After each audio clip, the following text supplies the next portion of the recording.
বন্ধুরা দেখেই বুঝতে পারছো এটা ঘরে বানানো আসল খাঁটি দেশি ঘি। তো আমি এই ঘিটা কিভাবে বানিয়েছি খুব সহজ পদ্ধতিতে তোমাদেরকে সেটা আমি দেখিয়ে দিচ্ছি। বাড়িতেই দুধের সর থেকে এই ঘিটা আমি বানিয়েছি। চলো দেখে নাও কিভাবে বানিয়েছি।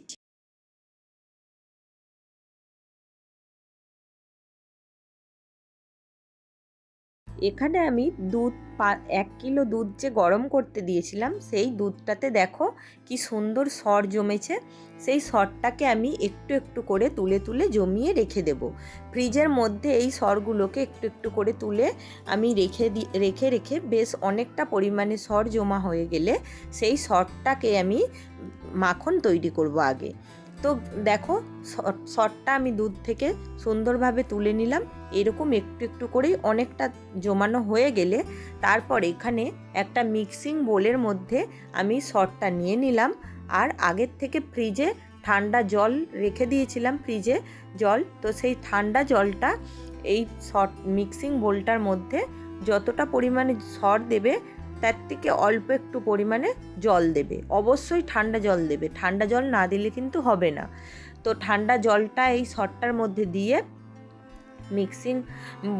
মিক্সচার মেশিনে দিয়ে ওটাকে একবার ঘুরিয়ে নিলেই দেখো এখানে মাখনটা আমার বেরিয়ে আসবে। তো মাখনটা আমি দেখিয়ে দিচ্ছি কিভাবে বেরিয়ে ভেসে আসছে। এখানে এই বোলটার মধ্যে আমি জল নিয়ে নিলাম আর জলটার ওপরে দেখো ভেসে উঠেছে মাখনটা। তো মাখন তো ভেসে থাকে জানো সকলেই, তো আরও ভালো করে আমি দেখিয়ে দিচ্ছি। একটা পাত্রের মধ্যে জল নিয়ে আমি এই মাখনটাকে জলের উপরে দিয়ে দেব। তো দেখতেই পাবে মাখনটা কীরকম ভেসে থাকে। তো কত সহজভাবে মাখনটা তৈরি করা যায়, কোনো খাটনি নেই। ব্যাস মিক্সিং বলে ঢালবে, ঠান্ডা জল দেবে আর একবার ঘুরিয়ে নেবে। এই দেখো আমি একটা পাত্র নিয়ে নিয়েছি, তার মধ্যে জল দিয়েছি আর এই মাখনটা ঢেলে দিলাম। দেখো মাখনটা কেমন ভেসে আছে। তো এই ভাসা মাখনটাকে জল থেকে আমি তুলে নেব। তুলে নিয়ে একটা পাত্রের মধ্যে একদম জলটা ঝরিয়ে পাত্রের মধ্যে রেখে দেবো। দেখতেই পাচ্ছ হাতের মধ্যে মাখনটা কেমন জড়িয়ে যাচ্ছে। তো বন্ধুরা আমার এই ভিডিওটা তোমাদের কেমন লাগলো একটু বলো কিন্তু, অবশ্যই কমেন্ট করো। আর যারা এখনও আমাকে সাবস্ক্রাইব করোনি অবশ্যই করে সাবস্ক্রাইব করে পাশে থাকা বেল বাটনটি বাজিয়ে দিও কিন্তু। তো দেখো এখানে আমি মাখনটা তুলে একটা পাত্রের মধ্যে নিয়ে নিয়েছি। এবার আমি এই মাখনটাকে গ্যাসের চুলার মধ্যে বসিয়ে গলিয়ে নেব। তো দেখো আমি কিভাবে গলিয়ে ঘি বানাচ্ছি।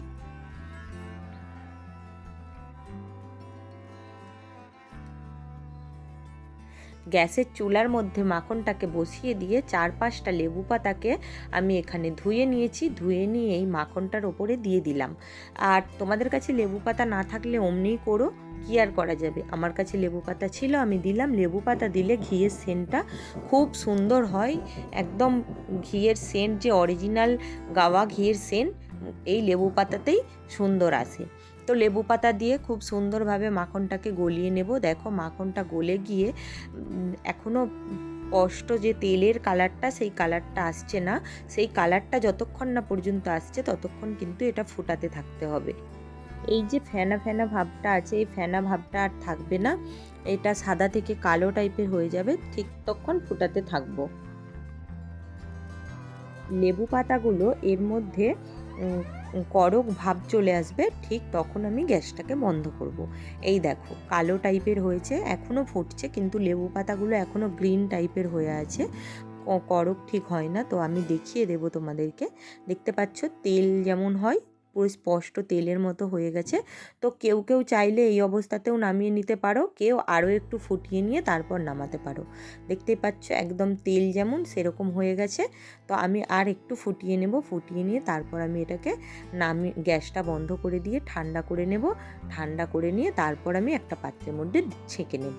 তো পাতাটা আমি দেখিয়ে দিলাম কেমন কড়ক ভাব এসছে।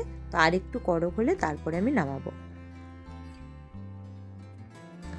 এই দেখো এখন এই অবস্থায় একটা ওপর থেকে ধোঁয়া ভাব উঠছে আর পাতাগুলো একদমই কড়ক হয়ে গেছে, কালো টাইপের হয়ে গেছে দেখতে পাচ্ছ। তো এই অবস্থায় গ্যাসটাকে আমি বন্ধ করে দেব। বন্ধ করে দিয়ে এটা ঠান্ডা হয়ে গেলে তারপর আমি এটাকে একটা পাত্রের মধ্যে ছেঁকে নেব। দেখো ঘিটা পুরো ঠান্ডা হয়ে গেছে, এবার আমি এটাকে ছেঁকে নিচ্ছি।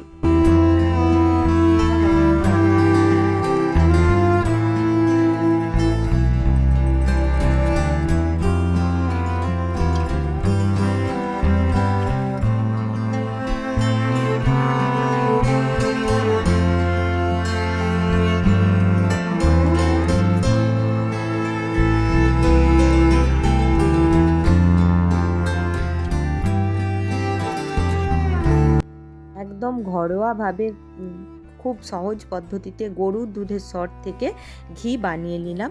তো তোমাদের কেমন লাগলো অবশ্যই বলো। আবার আসবো নতুন একটা ভিডিও নিয়ে খুব তাড়াতাড়ি। চলো টাটা।